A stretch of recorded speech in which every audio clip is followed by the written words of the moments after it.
No one remembers him now.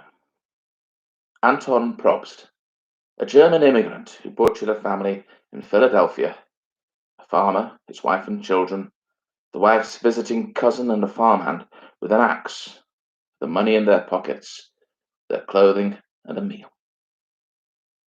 They caught him. It was a 9 days wonder, and he was hanged. The end. Not much of a tale. Tawdry and gruesome. Nothing more. But it didn't end with his death. No one claimed the body, and the church would not bury such a man in holy ground. And so the doctors took him. Benjamin Rand and his student, Henry Leffman, took voltaic batteries in Probst's corpse, fresh from the gallows, and applied the current to his face and arms and legs to test the theory that the dead might be shocked back into life again. He wasn't, of course, although records tell us that the dead face grimaced in sorrow and hate and gave a ghastly grin. But that was all. Probst didn't rise again. And once more the story peters out. Some say his bones were defleshed to be mounted on a wire frame at the Jefferson Medical College, but proved too soft and chalky to be of use. Others that his preserved head and arm were exhibited at the New York Museum of Anatomy, but no records, no trace remains. And what became of the dead man's remnants is lost in time.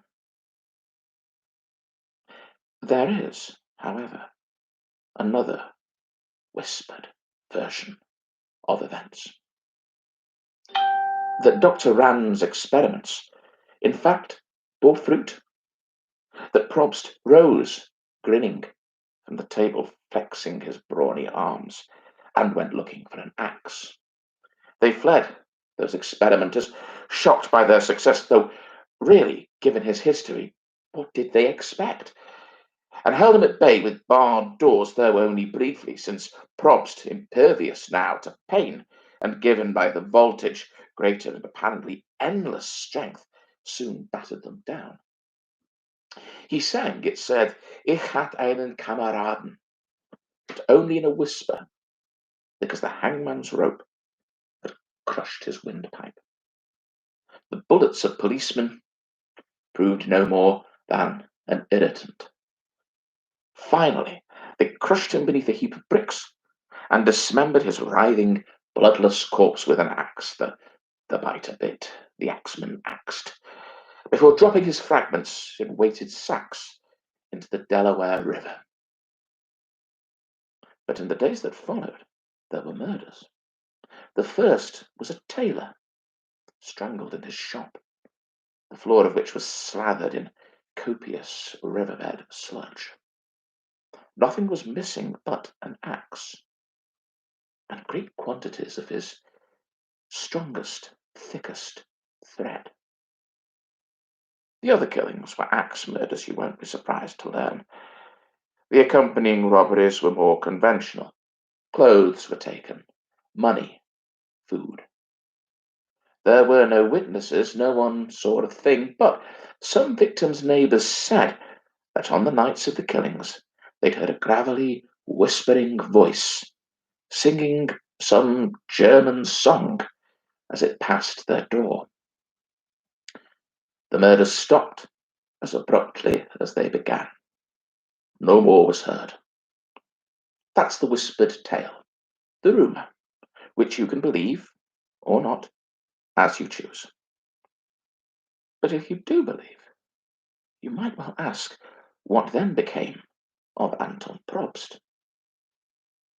Well, perhaps the miracle wore off and he died again.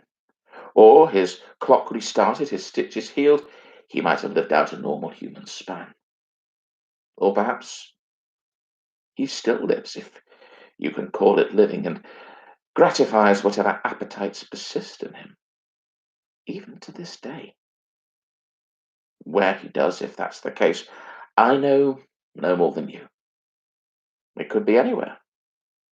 The world is wide, and he has time to cover it all.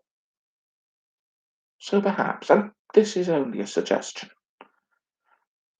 when you go to bed tonight, make sure your doors are locked and keep an ear cocked for that whispered German song.